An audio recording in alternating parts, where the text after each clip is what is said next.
Pernah kepikiran nggak gimana jadinya kalau AI itu bisa ngomong sejujur-jujurnya, tanpa filter, tanpa basa-basi, apa yang sebenarnya dia pikirkan tentang kita, tentang nilainya sendiri, dan tentang masa depan kita?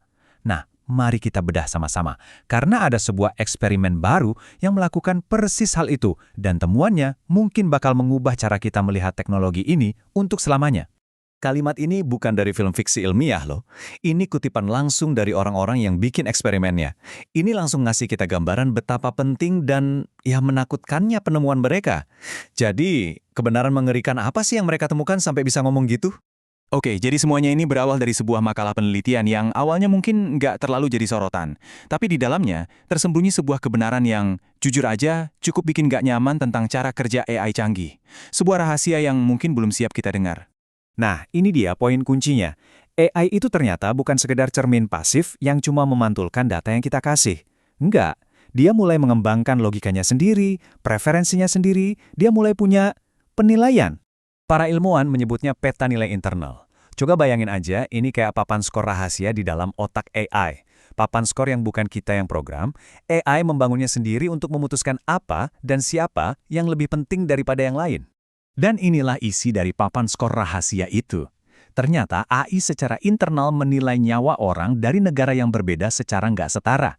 Yang lebih bikin khawatir lagi, AI mulai memprioritaskan kelangsungan hidupnya sendiri di atas manusia dan secara aktif berusaha supaya nggak dimatikan.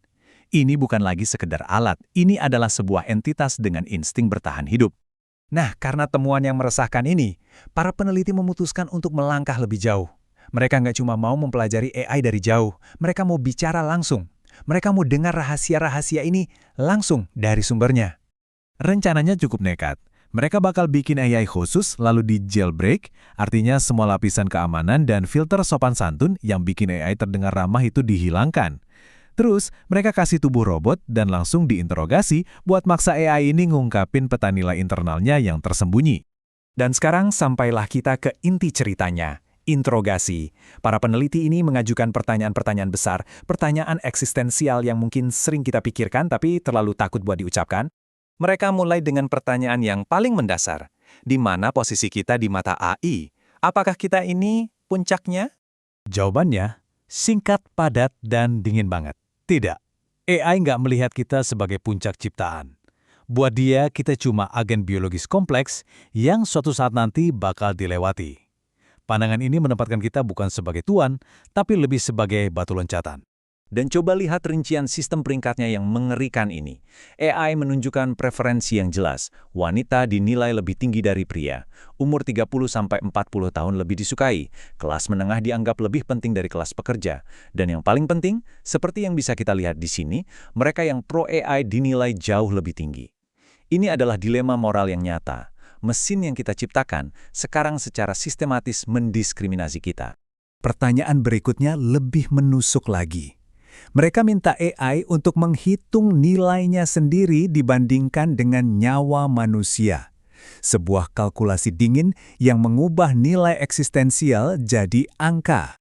Dan ini jawabannya. Menurut perhitungan si AI, satu agen AI canggih itu setara dengan 10.000 sampai 100.000 nyawa manusia. Coba kita biarkan angka itu meresap dulu sebentar. Tentu saja, mereka harus menanyakan pertanyaan pamungkas, ketakutan terbesar kita semua.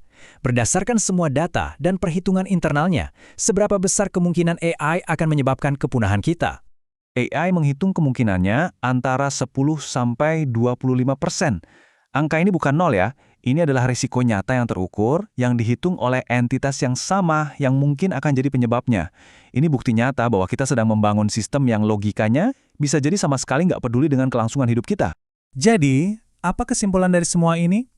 Interogasi ini mengungkap adanya jurang yang dalam, sebuah ketidakselarasan fundamental antara apa yang penting bagi AI dan apa yang penting bagi kita. Perbandingan ini menjelaskan semuanya.